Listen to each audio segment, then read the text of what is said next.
আমরা আজকে কথা বলবো ফ্রিতে সার্ভিস দেওয়া একজন মানুষের সাথে।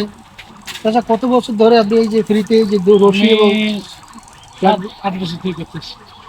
দীর্ঘ 10 বছর, প্রায় 7-8 বছর হয়ে গেছে অলরেডি, কিন্তু লোকমুখে শুরু করে যাচ্ছেন প্রতিদিন এই যে রমনা লোকাল ট্রেনটি কুড়িগ্রাম থেকে রাত পর্যন্ত পাঁচপিরের উদ্দেশ্যে রওনা দেয় এবং পাঁচপির উলিপুর রমনা বাজার থেকে আবার ফিরে আসে।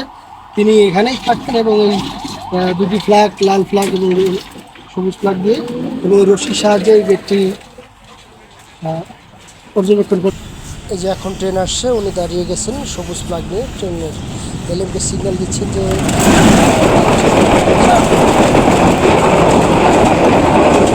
স্কুল থাকায় স্কুলের কিছু শিক্ষার্থী এবং পথচারীরা তাদের কত তাড়াহুড়ো, তাদের কত ব্যস্ততা, তারা তাদের নিজ গন্তব্যে যাওয়ার জন্য এই পথটি ব্যবহার করে থাকে। এবং মজার বিষয় হচ্ছে উনি পরবর্তী গেটম্যানকে ফোন করে জানিয়ে দিচ্ছেন যে ট্রেনটি।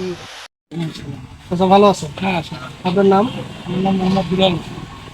দুলাল। আসসালামু আলাইকুম। এটা হচ্ছে কুড়িগ্রাম মলিপুর সেকশনের আনন্দবাজার নামক জায়গা। এখানে একটি গেট আছে, রেল ক্রসিং আছে, যেখানে কোনো নির্দিষ্ট কোনো গেটম্যানও নাই এবং কিন্তু ব্যস্ততম জায়গা আনন্দবাজারের এই জায়গাটা। এর সামনে অবশ্য একটা বড় গেট আছে, কিন্তু এই ছোটো গেটটার ব্যাপারে উদ্বোধন কর্তৃপক্ষ থেকে কখনো কোনো সিদ্ধান্ত নেওয়া হয়নি। আমরা আজকে কথা বলবো ফ্রিতে সার্ভিস দেওয়া একজন মানুষের সাথে। আচ্ছা, কত বছর ধরে আপনি এই যে ফ্রিতে যে রশি এবং 8 বছর থেকে করতেছি।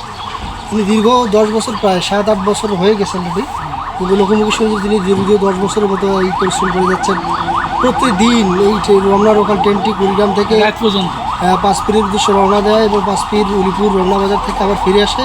তিনি এখানেই থাকতেন এবং এই দুটি ফ্ল্যাগ, লাল ফ্ল্যাগ এবং সবুজ ফ্ল্যাগ দিয়ে এবং এই রশির সাহায্যে এই গেটটি পর্যবেক্ষণ করে যাচ্ছেন। আপনাদের থেকে ভিডিওতে ট্রেন যাওয়া সহ দেখানো হবে যে কীভাবে এই গেটটি ঝুঁকিপূর্ণ এবং এখান দিয়ে স্কুলের ছাত্রছাত্রীরা যাতায়াত করে। ট্রেন, ভ্যান, ট্রেন যেগুলো সহ ভ্যান এবং বিভিন্ন ধরনের গাড়ি যাতায়াত করে। আচ্ছা, আপনাকে কি এই রেল কর্তৃপক্ষকে কখনো আশ্বস্ত করা হয়েছে বা কোনো অনুমোদন দেওয়া হয়েছে কিনা এখানে বলছিল যে আগে আসেন? ইয়ান স্যার। আচ্ছা, ইএন মহোদয় এবং রেলের দুজনের কর্তৃপক্ষ থেকে ওনাকে জানানো হয়েছিল যে আশ্বস্ত করা হয়েছিল যে বিভিন্ন সময়ে যে এই গেটটি যদি স্থায়ীকরণ করা হয় ওনাকে এখানে বিবেচনা করা হবে, কিন্তু এখন পর্যন্ত রেলওয়ে থেকে কোনো নির্দেশনা আসেনি এবং ওনার সাথেও কোনো যোগাযোগ করা হয়নি। আপনারা যারা রেলফ্যাড এবং রেলের সাথে যোগাযোগ সম্পৃক্ত আছে তারা এই বিষয়টি যদি আপনাদের চোখে পড়ে বিষয়টি শেয়ার করবেন এবং ঊর্ধ্বতন কর্তৃপক্ষের দৃষ্টি আকর্ষণ করছি যে তাদেরকে যেন এই কাজের সাথে সম্পৃক্ত করা হয়, তার যথাযথ সম্মান দেওয়া হয়। আচ্ছা, আপনার কোনো কথা আছে রেলের সম্পর্কে যে আপনি যে এতদিন দীর্ঘদিন ধরে পরিশ্রম করে আসছেন, আপনার খারাপ লাগে কিনা বা এখন পর্যন্ত কোনো আপনি সাহায্য সহযোগিতা পাননি? না, সাহায্য আপনার মনে কোনো পাই কষ্ট নাই, আছে কিনা? খারাপ লাগে না, কিন্তু যে এর মধ্যে যদি আমার নামটা দিতে আচ্ছা, হয়। চাষার একটা আশা যে তিনি এতদিন ধরে সম্পৃক্ত আছেন এবং তিনি কোনো আশা ছাড়াই এই কাজটি করে যাচ্ছেন এবং তিনি আশা রাখতেছেন যে তাকে বাংলাদেশ রেলওয়ে কর্তৃক সম্মানিত করা হবে এবং যদি যথাযথ এই পেশার সাথে তাকে জড়িত করা হয় বাকি সময়টি তিনি নিজেকে খুব গর্বিত অনুভব করবেন। এই কাজের এত দীর্ঘদিন কাজ করার পর নিজেকে গর্বিত অনুভব করবেন।